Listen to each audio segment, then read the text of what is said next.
O período do Império Romano é dividido em duas partes, o Principado e o Dominato. No período do Principado, o imperador tinha que seguir a Constituição dentro de Roma.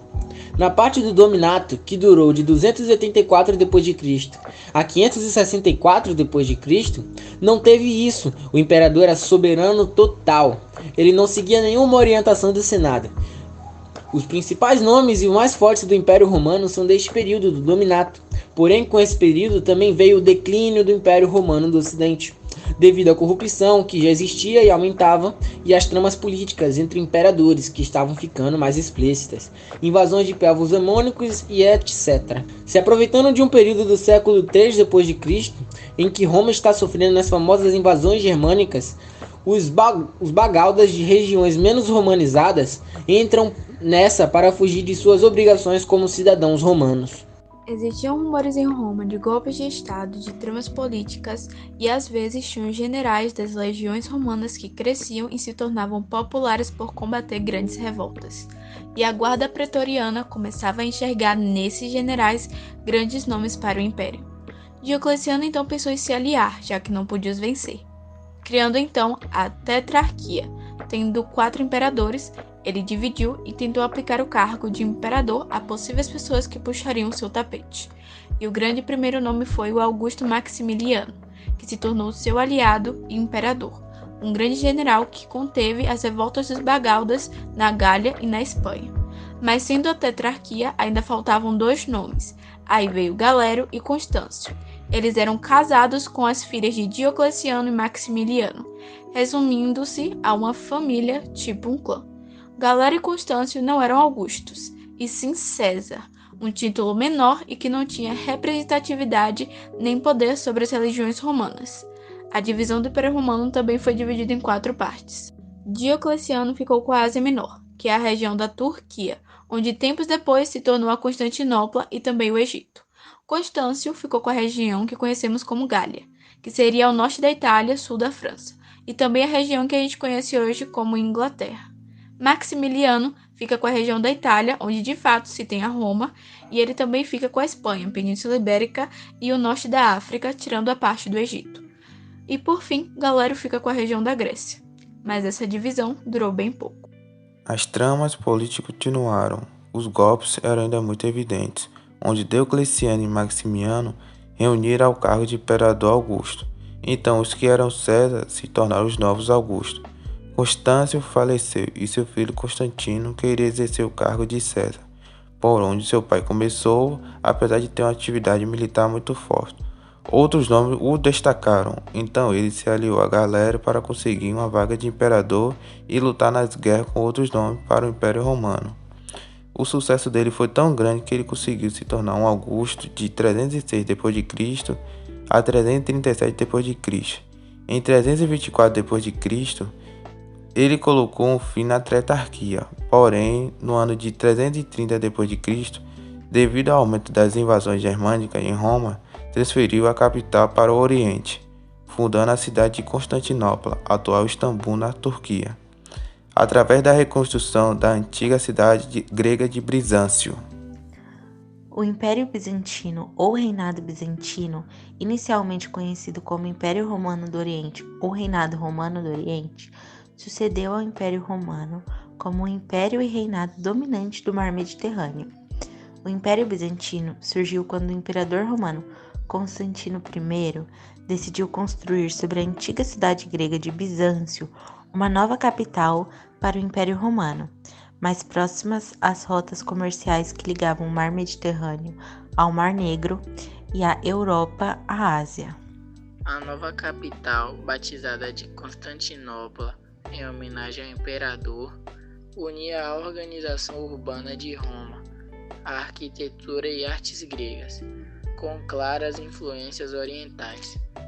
É uma cidade estrategicamente muito bem localizada e sua resistência a dezenas de cercos prova a boa escolha de Constantino.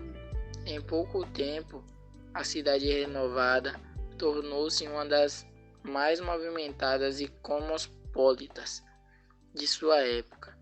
Sua religião, língua e cultura eram essencialmente gregas. e não romanas, mas para os bizantinos, a palavra grego significava de maneira injuriosa, pagão. Os persas e os árabes também chamavam os bizantinos de romanos. A palavra bizantino deriva de Bizâncio, o antigo nome da capital do Império Romano do Oriente. Constantinopla, o termo bizantino começou a ser utilizado somente depois do século XVII, quando os historiadores o criaram para fazer uma distinção entre o Império da Idade Média e o da Antiguidade. Tradicionalmente era conhecido apenas como Império Romano do Oriente, devido à divisão do império feita pelo imperador romano Teodósio I, no século IV da Era Cristã. Após o auge do governo Justiniano, no século VI, o Império Bizantino não expandiu mais o seu território. Seguiram-se anos de prosperidade, onde os bizantinos desenvolveram um dos maiores impérios da Idade Medieval. Por outro lado, com a conversão dos árabes ao islamismo no século VII, vários monarcas muçulmanos passaram a atacar as fronteiras do Império Bizantino e ocupá-lo. Durante a Baixa Idade Média, séculos 10 a 15, além das pressões dos povos, impérios nas suas fronteiras orientais e perdas de território, o Império Bizantino foi alvo da retomada expansionista ocidental. A Quarta Cruzada foi particularmente nociva a Constantinopla. Ao invés dos cruzados atacarem Jerusalém, preferiram guerrear contra o Império Cristão e ainda instalaram ali o Patriarcado Latino.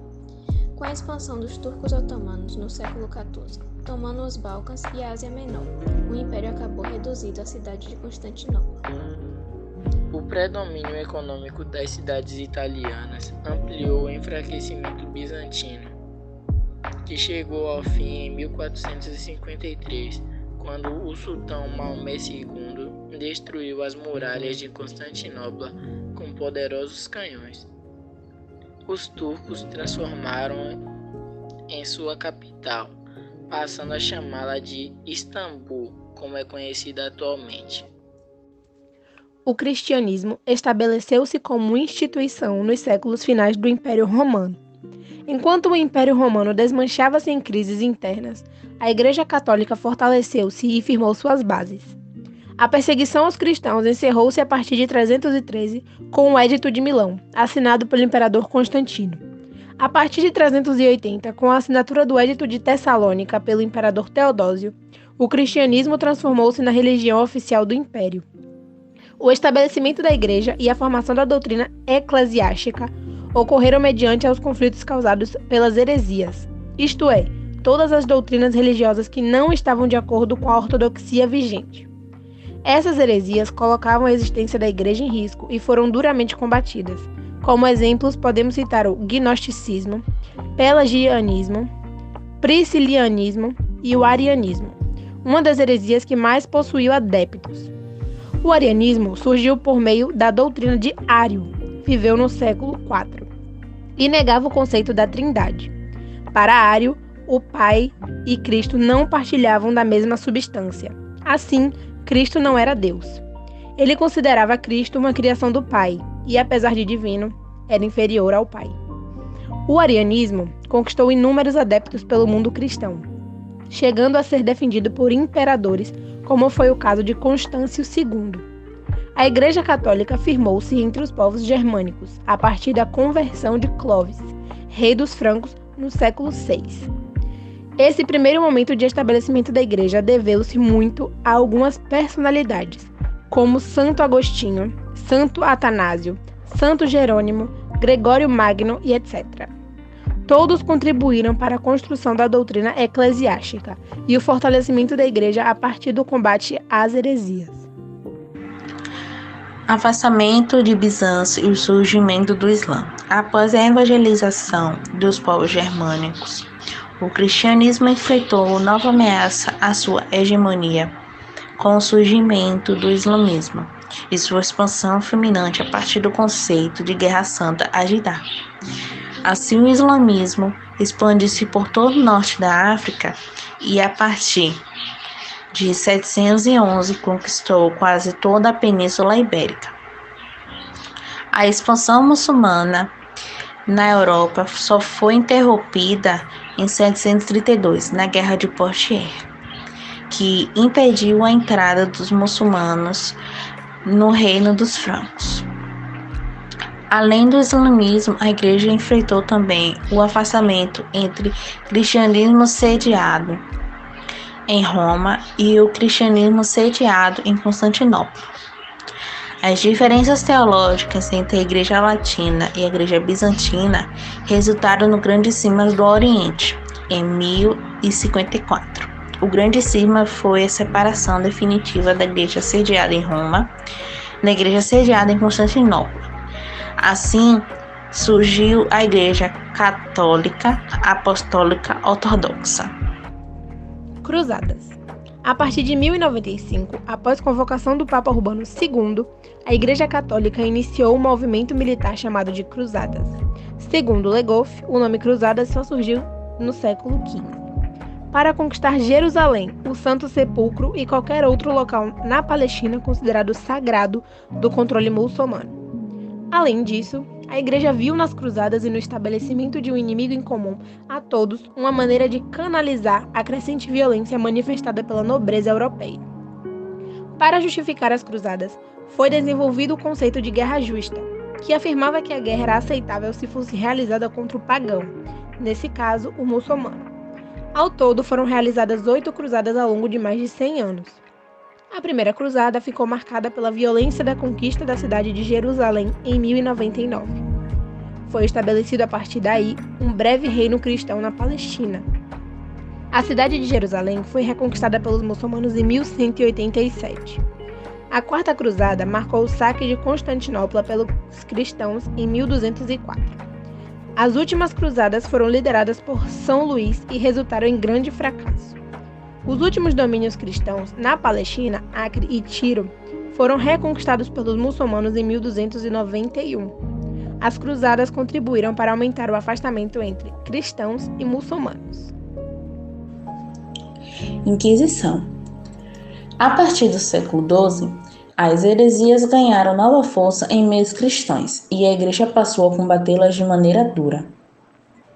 Os movimentos heréticos desse período foram caracterizados pelo grande apelo popular que tiveram. Como a heresia era considerada o maior de todos os pecados, foi criado o Tribunal de Santa Inquisição. 2. Grandes movimentos heréticos desse período destacaram-se os valdenses e os albigenses. A função da Inquisição era investigar, julgar e condenar todos os envolvidos em movimentos heréticos. Para isso, foi permitido pela Igreja o uso de tortura e os culpados eram condenados à fogueira. Os historiadores não sabem ao certo quantos foram mortos pelo Tribunal de Santa Inquisição, mas estima-se que milhares de pessoas tenham sido mortas.